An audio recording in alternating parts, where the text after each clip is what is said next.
Ladies and gentlemen, our online webinar is about to start in 15 minutes. In the meantime, you may have your dinner while waiting for other participants to arrive. Your patience is much appreciated. Thank you.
Dear participants, our online webinar is about to start shortly. Kindly turn off your mic throughout the presentation of the speaker. You are encouraged to ask questions during the Q&A session and turn on your camera during the photography session. Another gentle reminder here, please don't forget that filling in the attendance form at the end of the webinar is compulsory in order to gain the MyCSD later. Your cooperation is much appreciated. Thank you.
Welcome to the online webinar 1, Stay Sharp, the Management of Allergic Rhinitis and Chronic Urticaria, organized by the organizing committees of Pharmacy Quiz Challenge Persatuan Sains Malaysia, Persatuan Sains Pharmacy University Sains Malaysia. I am Ning, the moderator of the online webinar today. Now, let us start with the national anthem Negaraku, followed by the university anthem Menara Ilmu.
Universiti Sains Malaysia menara ilmu terbintang, jadi tumpuan antara bangsa untuk segala cita-cita, berinovasi, berteknologi, berwawasan, berkualiti.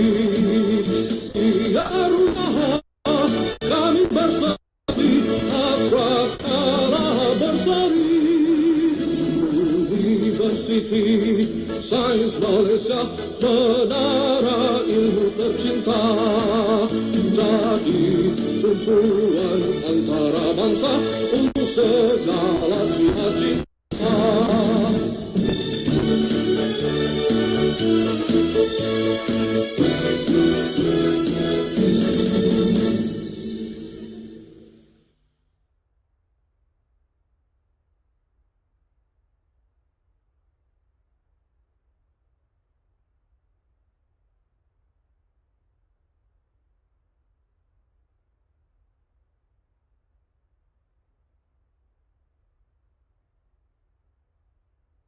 Next, we are pleased to have Ahmad Muaz Judi bin Muhammad Farid to lead the Doa recitation.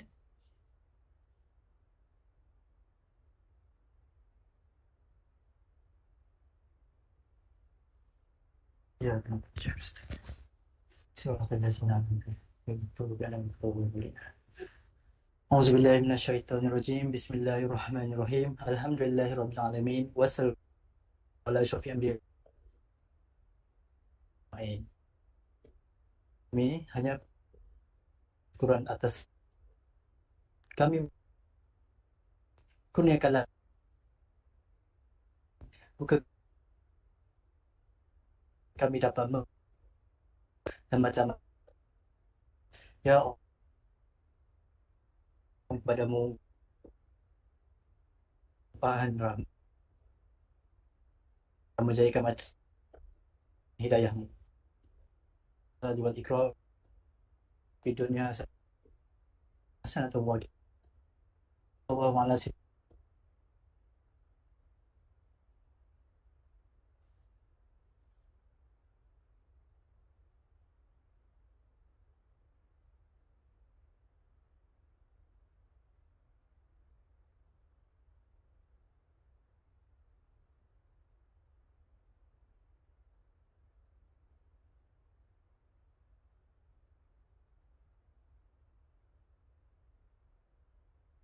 Thank you, Mr. Ahmad Muaz, for the Doa recitation. Without further ado, we are pleased to have Mr. Ng Wen Jun, the Project Director of Online Webinar 1 Stay Sharp, the Management of Allergic Rhinitis and Chronic Urticaria, to deliver his speech.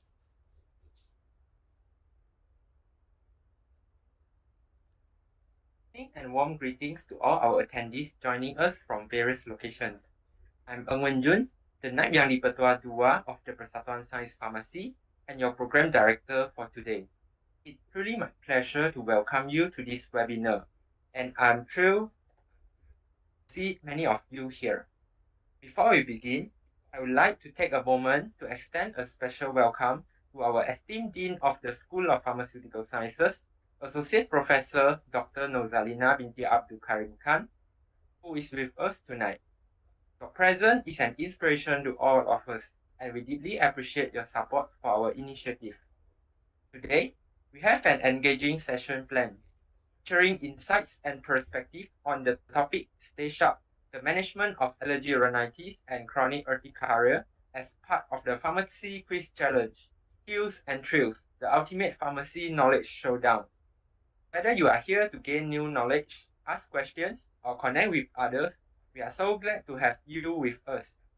Before we dive in, I would like to extend a special thank you to our esteemed speaker, Dr. Leo Wong, for joining us today and sharing his expertise. We are also grateful to our sponsor, Menarini, for their generous support in making this program possible. Throughout the section, feel free to ask questions through the Slido link shared in the chat box, and we will address them during the Q&A segment. We encourage you to stay active, share your thoughts, and make this an engaging experience for everyone. Now, without further ado, I'm pleased to hand over the session to our moderator, Ms. Qian. The floor is yours. Let's make this an enjoyable and informative webinar for all. Thank you, Mr. Ng Wen-jun, for the opening speech. Next, welcome the Dean of the School of Pharmaceutical Sciences, Associate Professor Dr. Nozalina Abdul Karim Khan, to deliver her speech.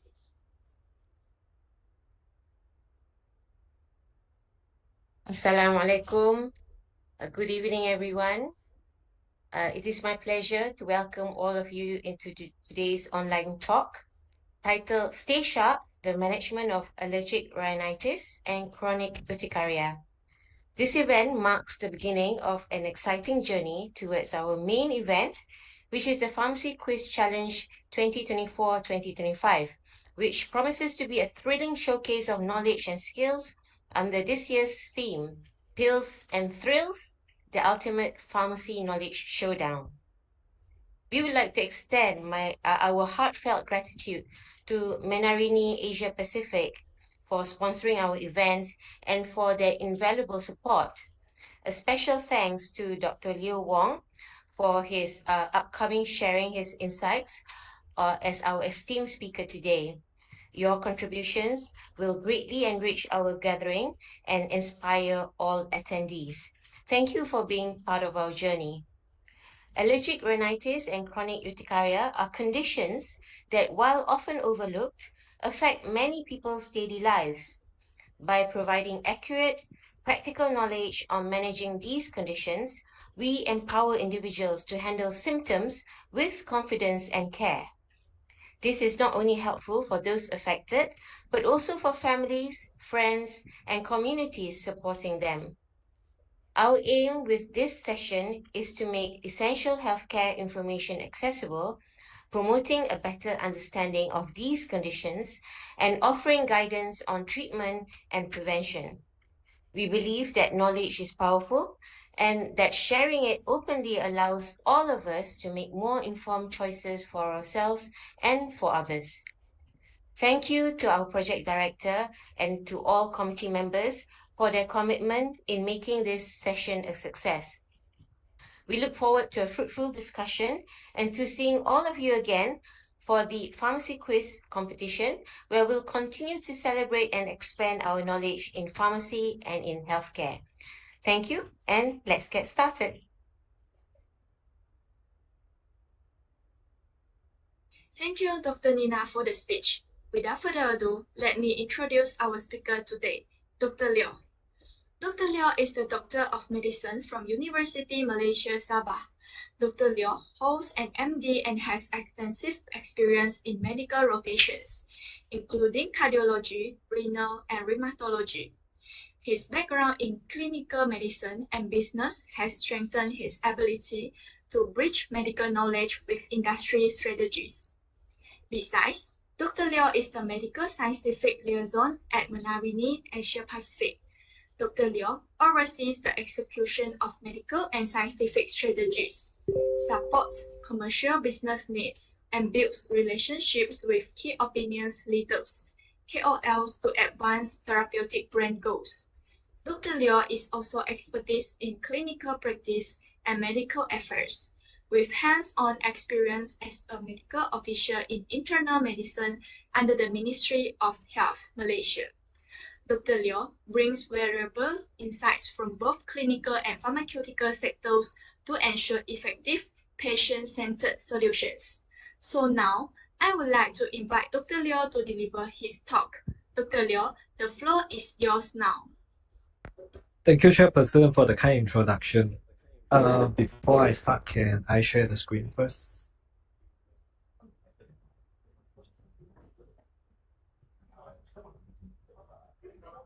Please let me know if you can see the screen. Oh. Can you see the screen? Yes, Dr. Leo, we can see your screen. Okay. Let me just continue. So thank you, Chairperson, for the kind introductions, and thank you, USM, for bringing me a session that I can share this with you.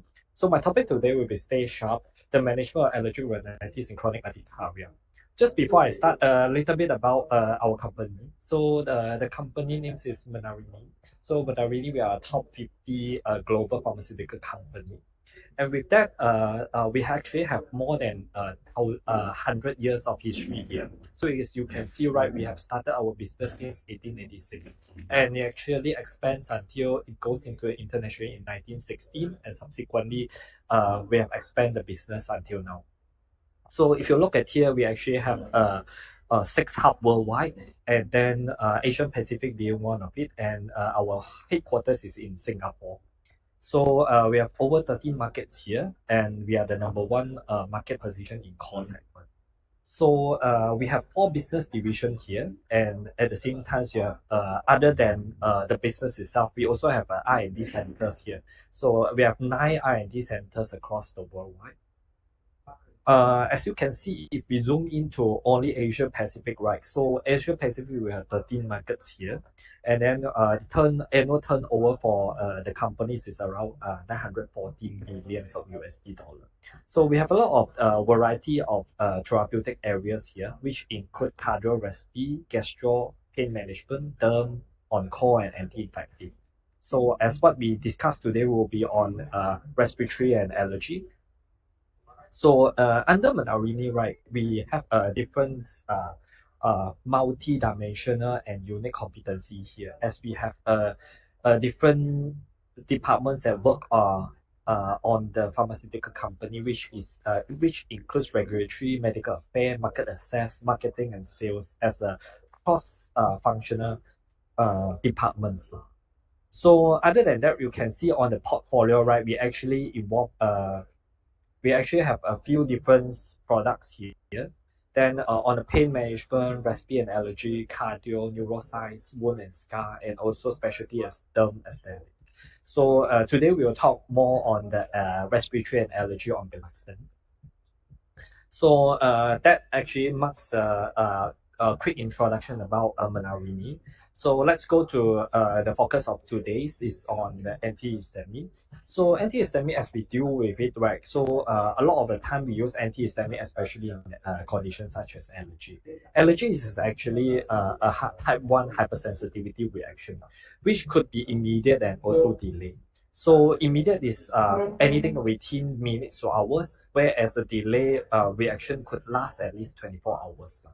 So immediate hypersensitivity actually involve a few things. Is the release of IgE antibody, and this IgE antibody will subsequently attach on the mast cell on basophil, and when they are activated, they will secrete histamine and cause the symptoms, which will go to some pictorial explanation later.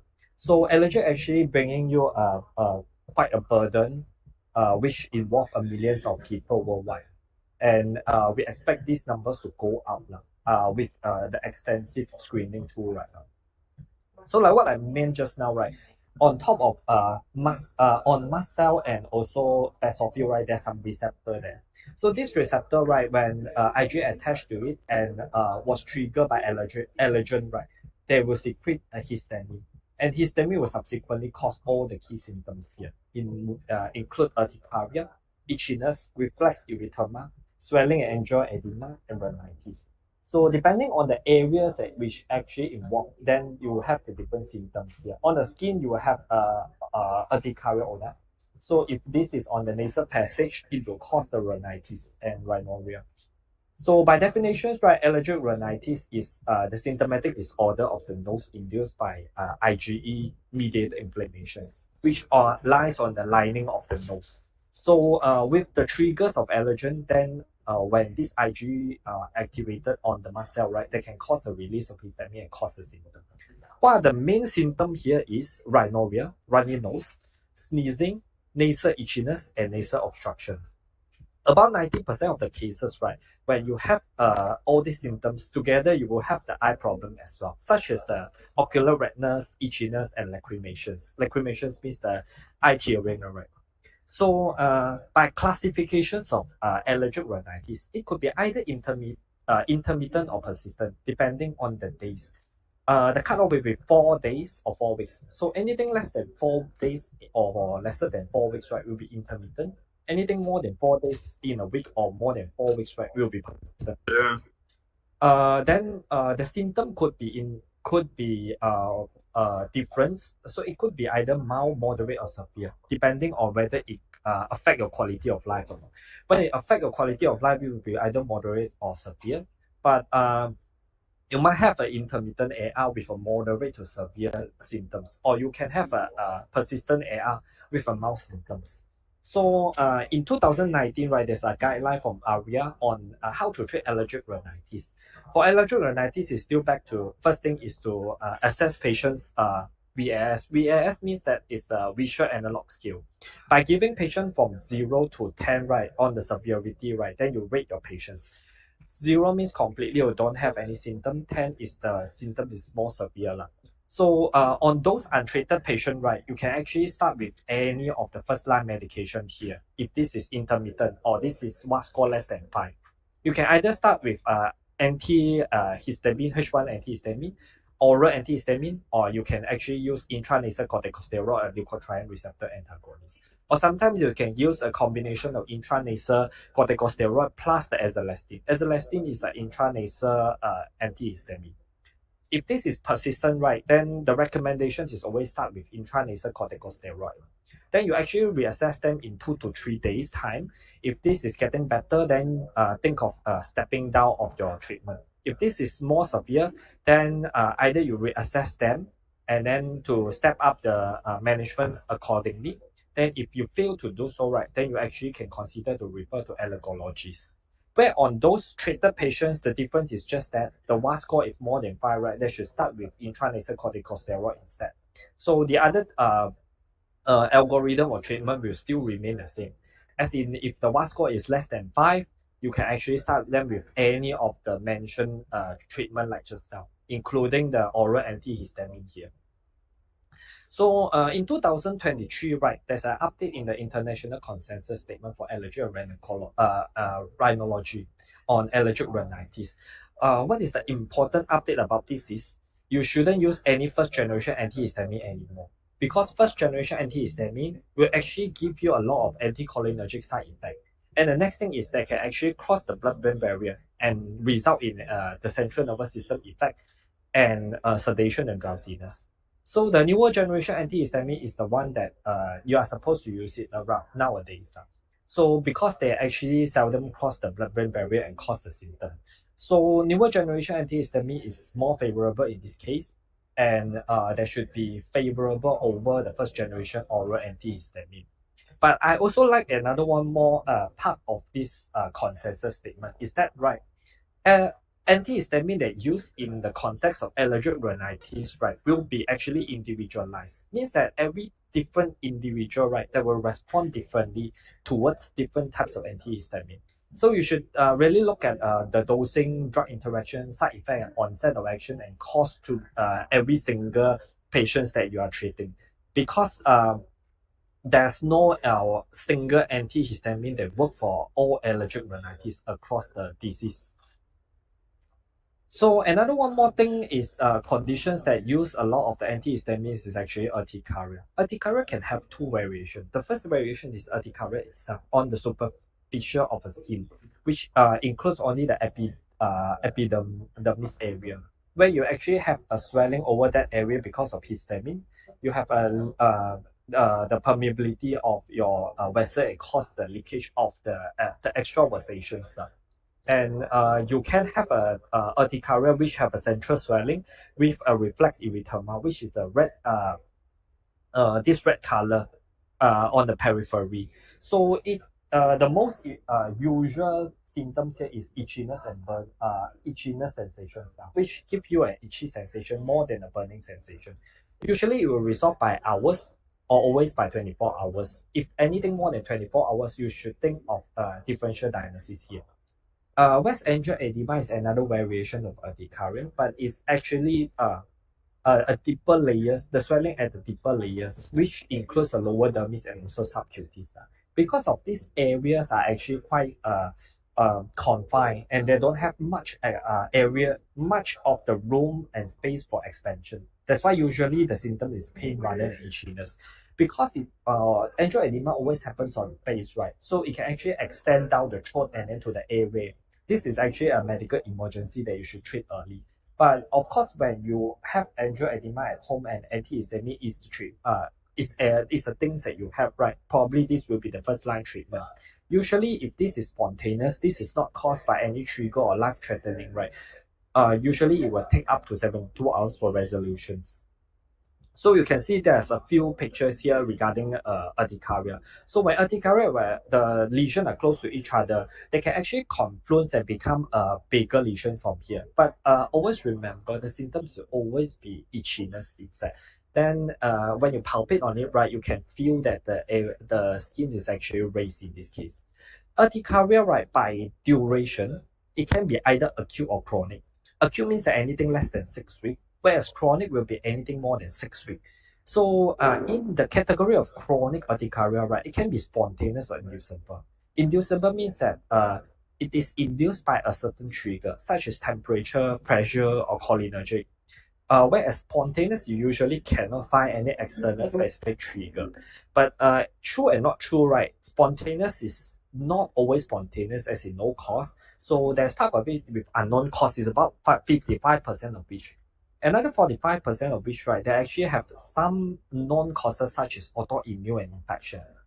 But in this case, right, any of these urticaria lesions are actually able to be treated with antihistamine. So this is a treatment for CU, chronic urticaria, in adult.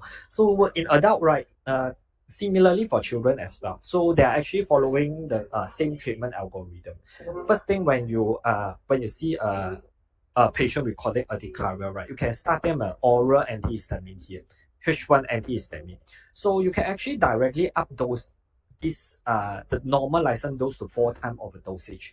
If you think that is inadequate in 2 to 4 weeks time, right, you can actually add on with omalizumab or cyclosporine in this case. So but the first thing first is antihistamine here is a second generation antihistamine. So the moment that you are seeing this patient, right, it's already you already can up dose this licensed dose to 4 times of the dosage. And again, in the treatment guideline here, right, it's mentioned once again for urticaria also the same things. As a first generation antihistamine, right, they have inferior safety profile and should be replaced by second generation antihistamine. And among all these second generation antihistamine, Biloxin is one of it that was mentioned here. And of course, specifically this is for children. So means that even for children, for adult, right? So this is the favorable safety profile is there.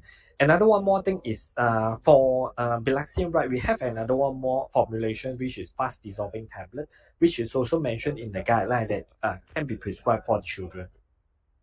So histamine receptor, antihistamine as we use, right, we are actually targeting on H1 and H1 histamine receptor. As you can see here, H1 actually is widely distributed. And there's also other receptors such as H2 to H4. And you can see here, right, those inflammations caused by allergic are mentioned as the effect from the H1 receptor. So all of these functions of the H1 receptor, right, the end result of H1 receptor activated, right, will cause the allergic inflammations. Whereas H2 to H4, right, they are actually in charge of the other types of functions in the body, where H2 are mostly in the gastric acid secretion, where H2 antihistamine is used as one of the gastric medications. H3 is used for neurotransmission in this case, so they are actually in the H3 antihistamine are used for some of the psychiatric symptoms, whereas H4 is for immunomodulations. So, but just now when we are talking about all these H1 to H4 receptor, right, most of them are actually periphery, means any other part of the body other than the central nervous system. When they cross the blood-brain barrier, right, they can actually cause a lot of different effect on the in the brain. So as you cross the blood-brain barrier, right, H1 antihistamine is not only binding to the H1 receptor. If they are binding to a H1 receptor, right, they can cause all these symptoms, including what you are looking for, including all this allergic inflammation will be suppressed. But at the same time, right, they can increase the sedation and they can also increase the appetite. And they can also depress the neurotransmission in the CNS. Other than that, right, they can also act on the other receptors such as cholinergic, alpha-adrenergic, and serotonin, especially on cholinergic, right? So it can cause a lot of anticholinergic side effects here, such as dry mouth, urinary retention, and sinus tachycardia. In alpha-adrenergic can sometimes cause hypotension as well. So, but true and not true, not all antihistamines, second generation antihistamines are non-sedative. As you can see from here, right, some of the common antihistamine, second generation antihistamine that you are using, right, they're actually to some extent they are less sedating, such as levocetirizine, loratadine, and also cetirizine, according to this table. So this is H1 receptor occupancy in the brain. Means that if you are using on this standard dose, right, how much of the said dose can actually go, how many percent of your H1 receptor in the brain are occupied by all these antihistamine. As you can see from here, right, Bilaxine with 20 mg standard dose, right, they're actually less than 20%, which is known as a non-sedating antihistamine in this case. Together in another one more of the papers are showing that loratadine actually has a less than 20% from here as well. Other than that would be fexofenadine 120 mg. Ibestine is not available in Malaysia, I guess. So all these are called as a non-sedating antihistamine. So overall, right, when we are talking about the properties of Bilaxine, right, so the H1 receptor targets, right, will be very high selectivity. When you are using Bilaxine, you are actually targeting from the H1 receptor, and they have a very negligible affinity to the other types of receptor like the cholinergic and alpha adrenergic receptor that I mentioned just now. Other than that, right, they're actually not metabolized by the body, so you don't have to worry about hepatic and renal adjustment for some patients who have a hepatic and renal problem. Then the maximum effect is about 1.3 hours, and the half-life is about 14.5 hours, which summarize the effect that actually kickstart about half an hour, and also it can last for about 24 hours in a day. So it's used for a lot of different range of conditions here, and they don't have a cardiac safety concern, which we have another one more study on looking on the dose that use above the normal range, right? About 10 to 11 tab in one day, right? They actually don't cause any QTC prolongation, which in turns summarize that it is very safe for cardiac issue patients. Then there's no interaction with alcohol, and they don't retard any psychomotor activities. Last but not least is the limitations of them to cross the blood-brain barrier, like we mentioned just now, is less than 20% of the occupancy. So with that, this papers actually summarize the properties about Bilaxine, and of course with other types of antihistamine here as well.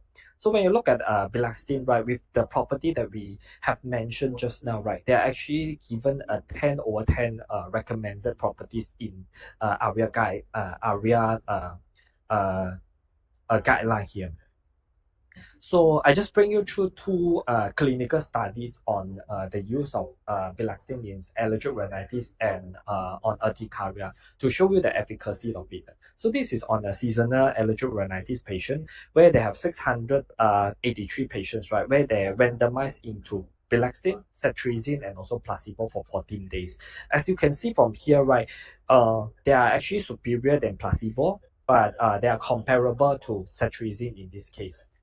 For both nasal symptoms and non-nasal symptoms after 40 days of treatment. So, but there's one superior things of Bilaxine over cetirizine is that those who are using Bilaxine, they actually experience lesser of the side effect here as the somnolence and fatigues. So, and at the same time, right, they are able to control the allergic rhinitis condition well.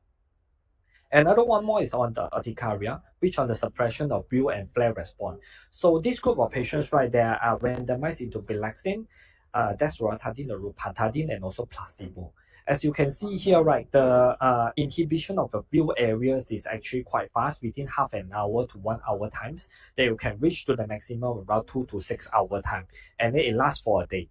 Where the inhibition of flare area also showing the similar efficacy as well. So means that the quick actions of Bilaxine can actually start from half an hour to 1 hour time, and it lasts for 24 hours from here. Last but not least is on the itchiness, of course. So the itchiness perception is suppressed well with Bilastine compared with other types of antihistamine here, compared to placebo. So as I mentioned just now, right? So the inhibition of the wheel and flare areas is about 30 minutes to 1 hour time versus the 4 hour times compared with rupatadine or desrotadine. And they are the one who reduce the subjective perception of itchiness compared with placebo. Last but not least, remember that just now we said, right, for chronic urticaria patients, we can actually up titrate the dose to 2 times to 4 times of the standard licensed dose. So this is the clinical paper on this Bilastine dose of doubling this Bilastine dose with hydroxyzine, which is the first generation antihistamine, and placebo. Their comparison on once daily dosage for 8 continuous days. That you can see from here, even you up dose to 2 times of the dosage here, right? They're actually comparable with placebo on in terms of psychomotor activities, compared with hydroxyzine, which impaired the psychomotor activities from here. Last but not least, on last few more slide on Bilastine ODT tablet. Other than 20 mg tablet for adult, right? There's also a 10 mg ODT tablet available for children here as well. So the indicated age is 6 years to 11 years old with a body weight of more than 20 kg. So what is more advanced technology used in here for ODT tablet is that it can be either swallow. When you put on the tongue, right, it can melt within a few seconds and then can simply swallow with saliva. Or you can actually put inside the water and let it disperse and subsequently you drink it. But the absorption is better if this is with empty stomach. So the advice is always go with empty stomach. If not, will be 1 hour. It will be either 1 hour before or 2 hours after food. So on the efficacy wise that you can see from here, the pharmacokinetic studies are already carried out, and then looking at the inhibition of wheel and flare urticaria for children from 2 years old onwards until adulthood. You can see that the PK study for both adult 20 mg are similar for those who have 2 years and above, with using 10 mg. Means that it literally tells that 10 mg per day for children, right? It's the pharmacokinetic studies are actually similar as adult 20 mg. So, and also another one more is of the safety. The toxicity of the host, right, will be way higher than the one that we are using 10 mg per day. So this is a summary of a study for children 2 years and above, right? You can see from here, they are quite relatively safe and they are tolerable for children. And at the same time, right, the pharmacokinetic studies are showing the efficacy of using 10 mg for children is similar as 20 mg in adult. So I think with that, I actually ended my presentations. I encourage any of the Q&A from the floor.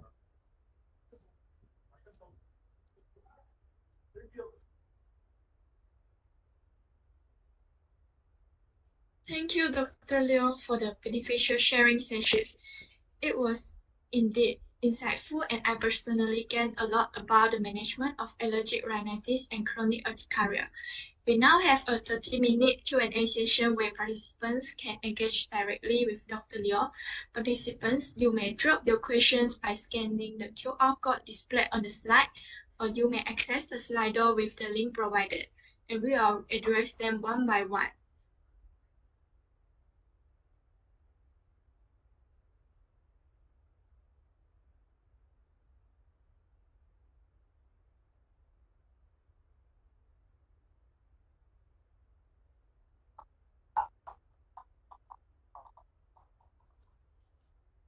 I'm sharing screen. I might not able to see your Q&A. So if there's any question posted, right, can chairperson tell me a bit? Yes, sure. I will address them later.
Dr. Leo, are you able to see the screen? I have to click from here, so just a moment. Because we are presenting Okay, the so questions. sure. Have eczema, Alright. seashell, and was worse. Right. Dr. Leo, Eczema, I will right, address. will be the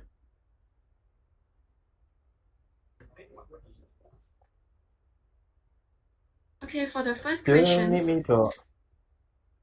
Yes, I will address all the questions first. So Dr. Leo, the first Yes. question is, I have eczema since childhood and it was worse. Nowadays, it has reduced a lot, but still have itchiness. How to stop the eczema completely? For eczema, right, there are actually I would say it's a multi-modal intervention stuff. At the same time, right, antihistamines is one of the treatment for eczema to control the symptom. But don't forget in eczema, right, the problem is the underlying inflammation on the skin. That you actually need to use some of the anti-inflammatory agent or antioxidant to apply on the skin and to recover from it, right, you need the repair of the skin barrier, which you need to use emollient in this case.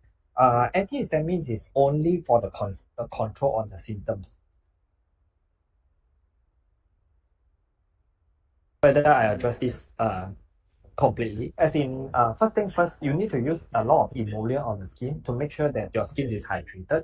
Second thing is if this is inflamed, right, then probably you need to use steroid during the acute flare. And then after this is getting better, then you have to continue with the emollient. And then subsequently, you need some symptom control with antihistamine if needed.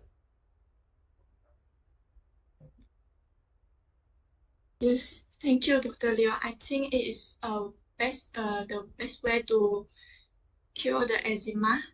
And then the next question is, how can we confirm if we have allergic rhinitis or chronic urticaria? For both allergic rhinitis and chronic urticaria, there are clinical diagnosis. Clinical diagnosis means that you don't really have a laboratory test to test on uh, uh, the condition and to diagnose it. It will be diagnosed based on the clinical ground. Then all of the laboratory examinations, all the laboratory tests is just to check on the underlying whether anything that you are allergic to it or just to support the clinical diagnosis.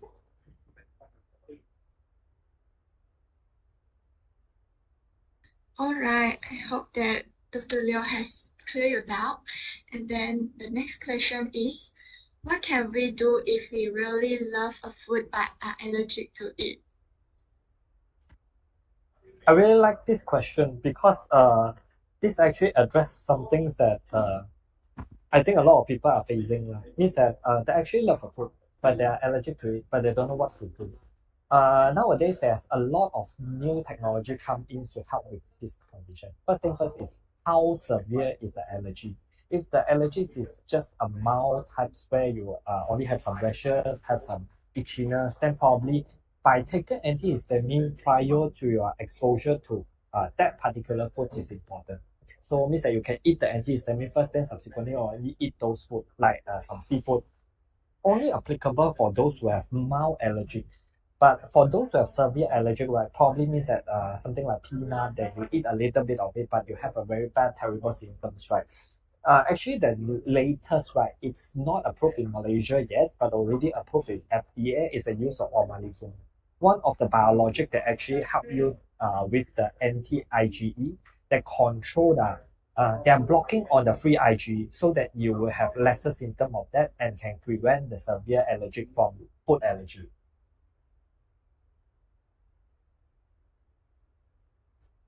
Alright, it's a good answer. So we need to depend on the severity of the allergy also. So moving on to the next questions.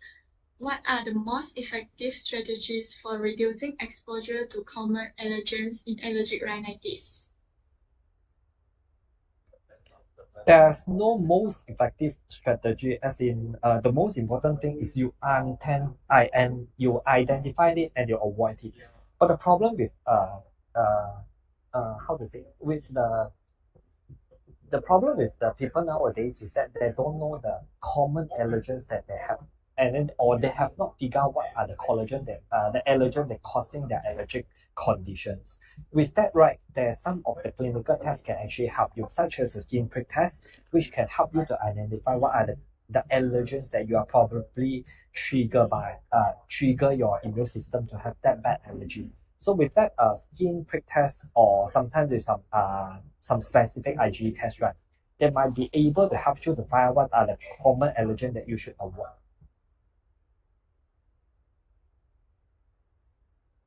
Yes, I think for the person who always have allergy but don't know what is the allergy, the causes, then can go for the test. So the next question is, sometimes I get urticaria on my hands and face, and also my nose gets itchy when it's hot. How do you prevent this? Because sometimes it gets really bad. Then in this case, I would suggest you to use antihistamine if you really feel so. But of course, the first thing first, we try to avoid drugs if possible. So, but if the symptom gets really bad, right, I would recommend antihistamine in this case. All right, moving on to the next questions. Sometimes, are there any supplements that can impact the cause of allergic rhinitis and chronic urticaria? The truth is, a lot of the supplements out there claims that they can, but actually, they don't have much strong clinical data on the use of supplement on these two symptoms, on these two diseases. Sorry.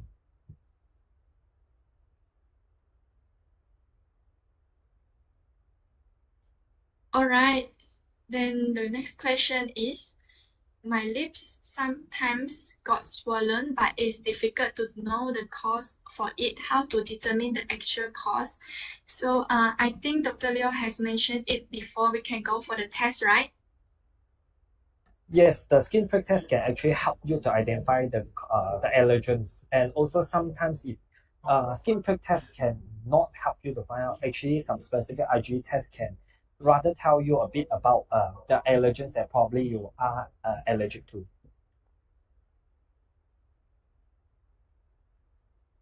Okay, thanks, Dr. Leo. Then the next question is it bad if I eat antihistamine for a long period of time, like months? We have a study of the Belactin used for 52 weeks. In this case, means that 1 year time. Even with 1 year exposure to antihistamine, right, they're actually quite safe lah.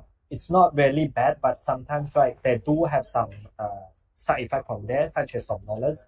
When you are using antihistamine for quite some time, right, sometimes you can have dizziness, nausea, vomiting, and you can have somnolence, like we said just now, where you can be a little bit of the sedations from there, sedative effect from there. Right. So I think that most of the medications will have side effect, but most of them, I think all of them will in the acceptable range and is safe for us. So we move on to the next questions. Can allergic rhinitis and chronic urticaria be managed without medications? The Also, truth I is that think cannot. If this is a true allergic rhinitis and chronic urticaria, right, means that they can actually come back and then recur.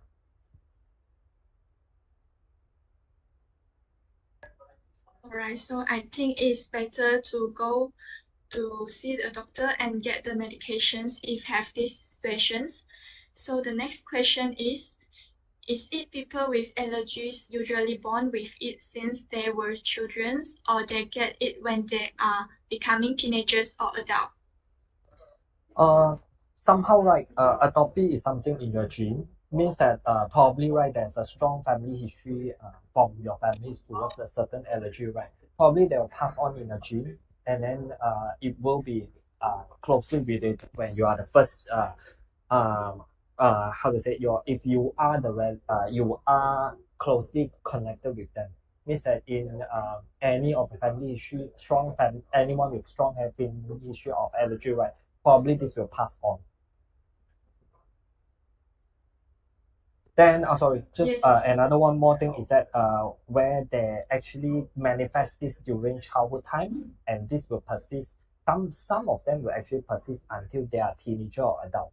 Some of them, right, will be their immune system will somehow desensitize from this, and then slowly they get used to this, and then they have less allergic reactions from the recurrent exposure to such allergen.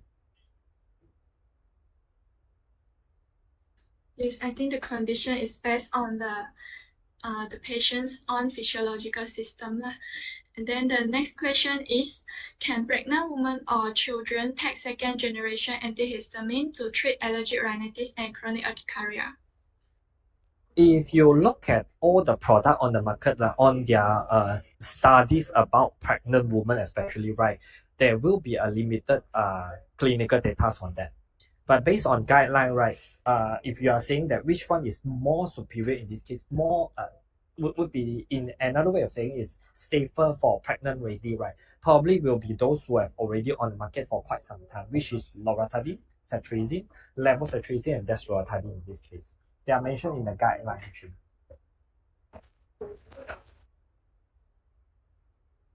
Yes. Yes, so it's better to consult the doctor or pharmacist or the physicians before taking this drug for the pregnant women and children. So we're moving on to the next questions. Doctor, may I know what are the side effects of second generation antihistamines?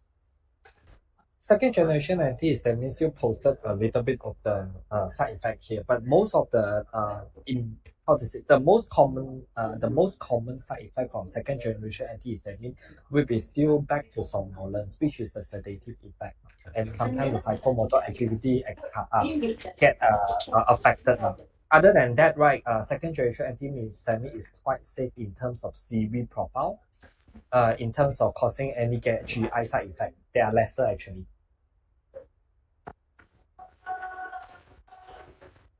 Yeah, so I think it's the best option of than the first generation antihistamine.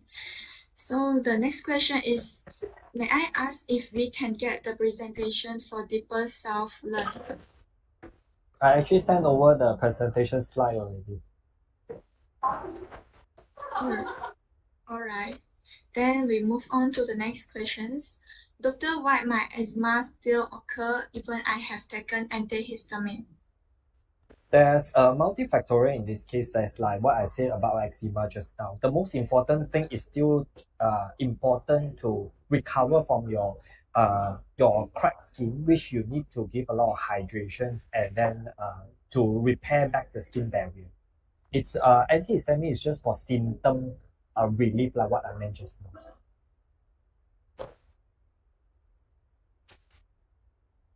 Yes, I think stay hydration is very important. And then we move on to the next questions. What are the differences between allergic rhinitis and chronic urticaria? As we mentioned just now, these two are different, very much different conditions. Allergic rhinitis is on the nose, where chronic urticaria is on the skin.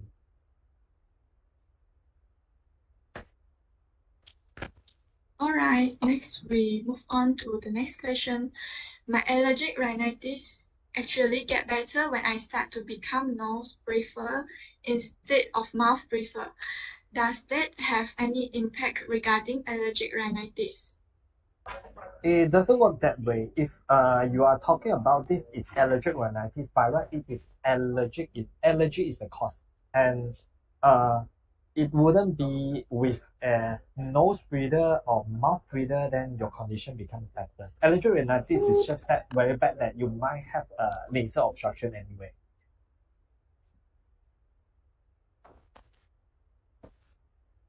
Yes, thanks, Dr. Leo. The next question is, how does the prevalence of allergic rhinitis vary by age? If by age, right, usually those who are younger, right, there tends to be more prevalence with allergic rhinitis. Like I said, the immune system will slowly desensitized once we have recurrent exposure. So during teenager adulthood, right, this prevalence will actually be lower. Yes, so the children should be more alert about this. The next question is, Doctor, may I ask, can we use Evermy's nasal spray continuously or there is a limit? Evermys is actually intranasal corticosteroid. Remember just now our guideline, right? We actually have to reassess patients within 3 days to 7 days. Means in a week time, you actually have to reassess back whether your patients need this intranasal corticosteroid. Don't forget, right? They are still steroid. Long-term still a steroid, right? If that's not necessary, can cause a lot of side effect. Anyhow, right, there will be a little bit or there could be more absorption into the systemic circulation and cause a symptom. So because intranasal corticosteroid can also thin up like the other steroids as well, they can actually thin up the skin. So sometimes they can actually cause bleeding, nose bleeding in this case, or sometimes, right, intranasal corticosteroid can actually suppress the local area of the immunity of the local area and cause infection. So I would advise only use for symptom control. If really bad, right, you should look for alternative instead of using corticosteroid for a long time.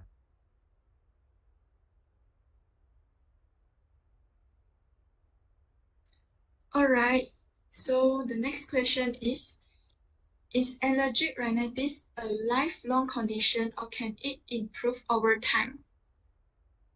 Allergic rhinitis by name, right, they should be first caused by allergic.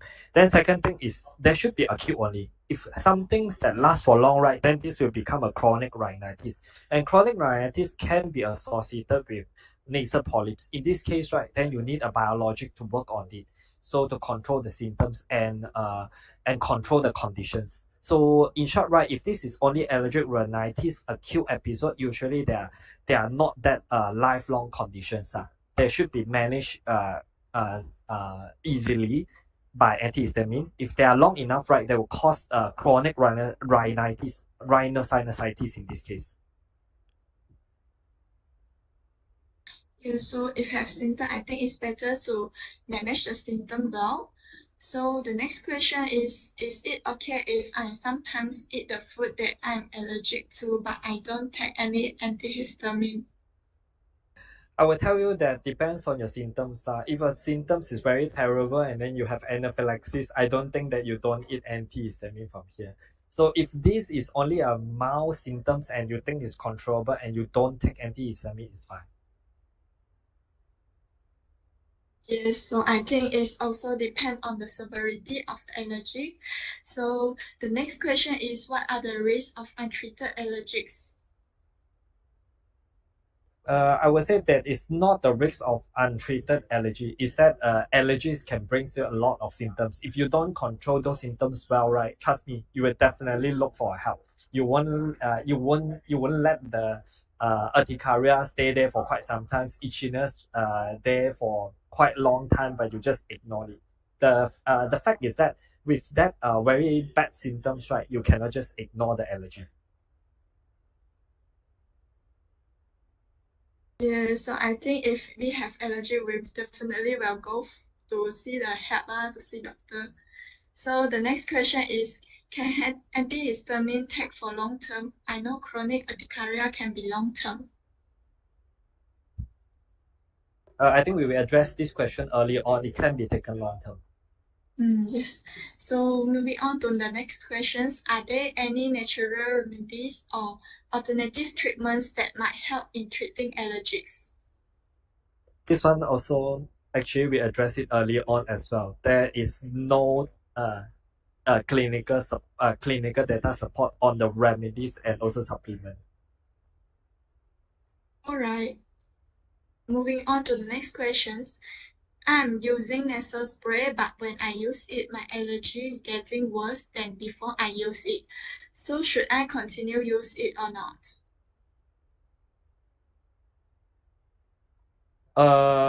If you are using anything that can worsen your symptom, I guess you won't want to continue it. Yes, I think better to see a doctor or consult the help from the physicians. So the next question is, are certain household plants or pets more likely to trigger symptoms of allergies? Yes, they are. So common allergen, right? You still need to find it out, and then they are listed in the skin prick test as some of the common allergen. Yes, I think this allergen also can be tested through the skin prick test. So moving on to the next questions, does having allergic rhinitis increase the risk of developing asthma or other respiratory conditions? They are not that they increase the risk of developing asthma or other respiratory conditions. It's more like they're in the family of atopy, which means that in your gene, right, you have the tendency of IgE, increase in IgE, and this IgE level, right, can actually cause the allergic symptoms. So those conditions are called as the atopy. What is in this atopy families is allergic rhinitis, asthma, allergic conjunctivitis, atopic dermatitis. They are all in the family of the atopy. Once you develop one, right, you have the tendency to develop the other as well.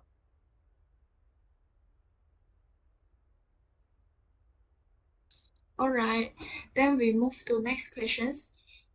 If antihistamine don't work, what are my next treatment options? It will depend on the conditions that you are talking about. So for allergic rhinitis, will be either intranasal corticosteroid. If you are talking about chronic urticaria, right, biologic will be the next option. Okay, so this also depends on the condition. Then the next question is, doctor, can you explain further about antihistamine tabalistin 20 mg? I'm using this medicine PRN, which means when necessary, suggested by pharmacists regarding low toxicity. It is true? I'm not sure about the further explanation that you need for antihistamine vaccine. What are you actually looking for? But like what I said about the properties of the second generation antihistamine is that it is better in the sense that it has lesser risk of crossing the blood-brain barrier and causing all the side effects, especially to the CNS neurotransmitter and also other anticholinergic side effect. So low toxicity, true, because like what I said just now, some study looking on the Biloxin dose, which is above the normal prescribed range, right? They're actually quite safe and cause lesser of the side effect here, and especially to the heart, right? The safety profile is actually good in this case. Yes, that's true. So the second antihistamine is really low toxicity and it has less side effect. Then the next question is, how can I manage severe itchings and swelling when it flares up? Avoidance is the first thing. So you don't manage allergy by giving medication. The first thing first is to avoid the allergen is more important. Yes, true. So we need to avoid the allergens. Next, the question is it possible that I stop becoming allergic to the food that I'm allergic to before if I keep eating it? Not true. If your immune system already have this allergic toward this, right, desensitizing in a small amount probably is a yes, but it's not true that when you have a severe allergic conditions, right, you cannot just keep eating it and then cause the symptom and hoping it to go away. So something in your gene, right, you cannot determine how to desensitize it and whether the sensitization works or not. In that case, it's not ethical way of doing it. Yes, so I think it's better to avoid eating the food that you are allergic to because it will not cure. Then the next question is, what signs of chronic urticaria indicate I need immediate medical attention? If your urticaria lasts more than 24 hours and this chronic your urticaria become bad as in it never goes away, it lasts for 24 hours, it causes other anaphylactic symptoms, then you need to look for immediate medical attention in this case. Yes, that's true. So thanks, Dr. Leo. So we will wait for 1 more minute for the participants to address their questions.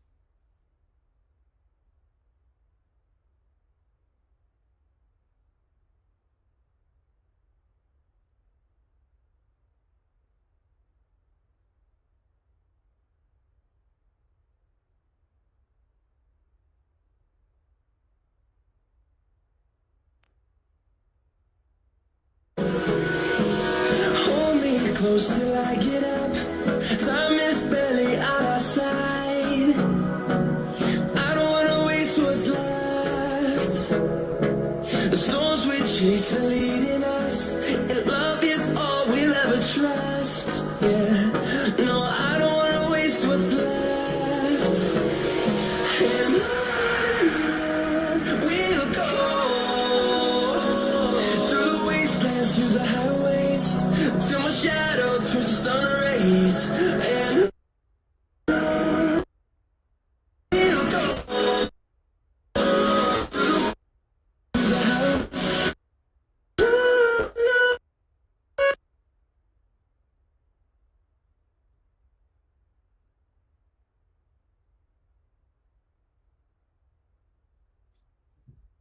Right.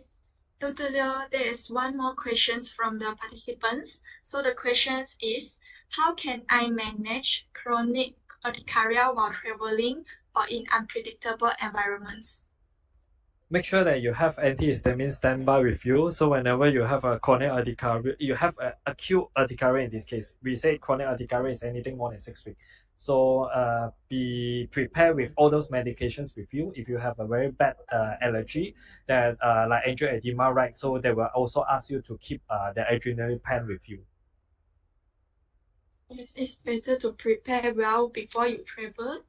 So, well, I think we have covered most of the questions in the chat box.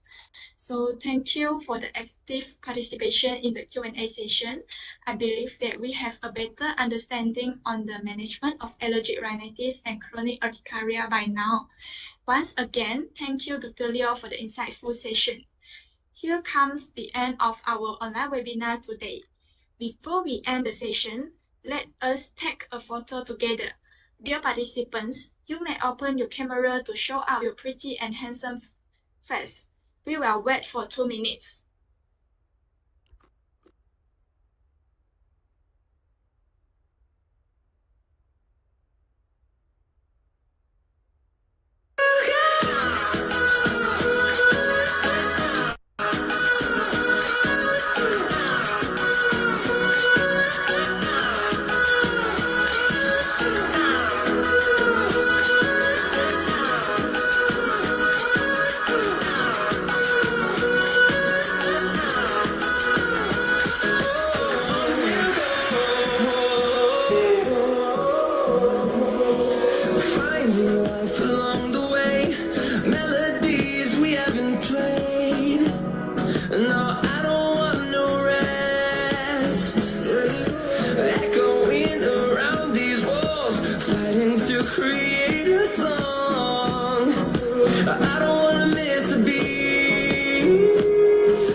Okay, guys, now I will take the picture.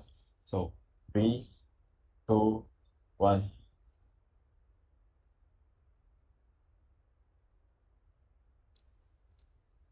One.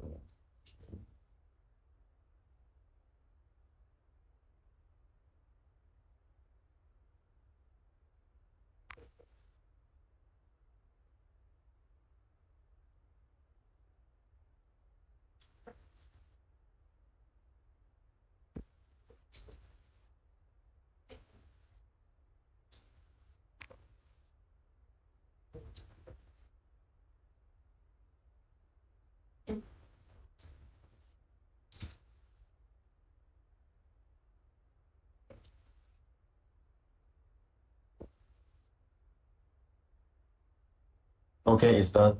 Thank you so much, guys.